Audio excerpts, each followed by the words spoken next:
अब हम बात करेंगे इसके तीसरे नंबर प्रॉब्लम के बारे में। इसमें क्या है, कोई भी पैड जो है इसका नहीं बज रहा है। देखिए मैं इसमें लेमिनेशन लगाया हूँ इसलिए ऐसा दिख रहा है। यहाँ से हम जाते हैं, यहाँ से हम इंस्ट्रूमेंट में जाते हैं।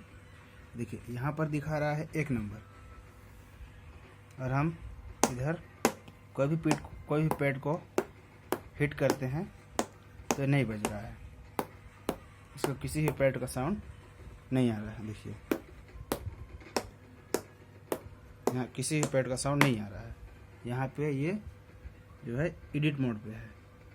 देखिए यहाँ से हम इंस्ट्रूमेंट अलग अलग करते हैं।